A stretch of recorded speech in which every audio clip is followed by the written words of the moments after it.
Hey, what's up? This is Todd Smith. I'm back with another video.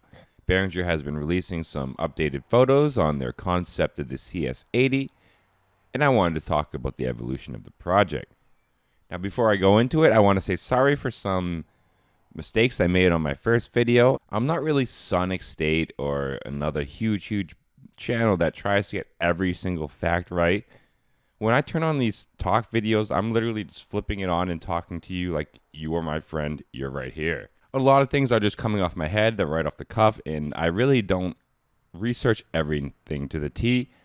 I don't mind if I make a little mistake and you come in and fix my mistake because this is a conversation in my eyes. The two biggest mistakes I made was one, the price. I thought it was a $5,000 used vintage synth. Apparently $5,000 would be a deal. Yamaha CS80s go for around $20,000. And I'm sorry about that. That's a $15,000 mistake. My second mistake was the statement that the CS80 was Behringer's first poly analog, which is obviously not true because I escaped out on the deep mind. And that was another mistake on the video. This will definitely not be Behringer's first poly analog. Everybody else seemed to really enjoy the video, so let's dig a little deeper into the topic. Behringer is now, I think, on their third iteration. They're now showing that third version of their concept designs, and they've added a lot to the photo. The biggest thing and the most noticeable thing to me is the screen right next to the patch section. Many people ask, why don't they have a screen? Why isn't there a screen there? And Behringer definitely fit a screen over there, which only really makes sense. A lot of the slides and knobs are labeled, unlike the very first picture, and they also made the statement that they want this thing to be poly aftertouch.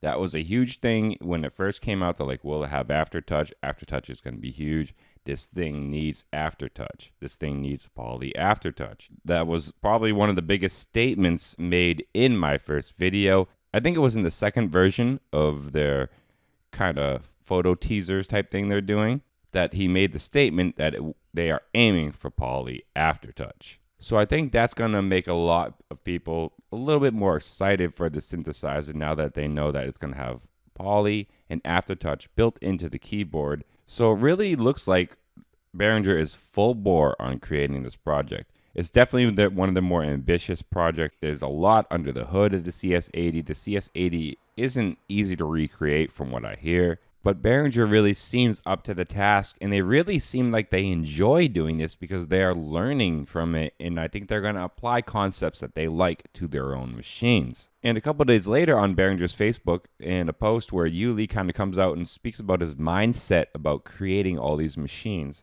he says, quote, "We're just warming up. We might even do a digital or hybrid synth one day. I still have a few more years left, and we want to go full out and create as many happy synth customers as we can." And I think that's awesome, and that is one reason why I'm behind Behringer and everything that they're doing.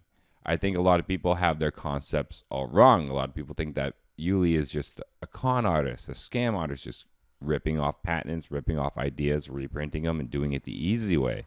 I truly believe he's listening to the heart of most synth players. He's listening to the core base and what people want, and he's making it for the people at an amazing price, allowing artists to step into instruments that they were never able to touch before. So it's awesome to see that they're still bringing up the CS80. They're showing evolutions of their concept photos. And obviously the CS80 version is a long ways away. They have a lot of other projects they need to carve out before this. But it's just great that they're proving that this is something that they really want to do because so many people doubted it. Until next time, stay positive, stay creative, support each other, and peace.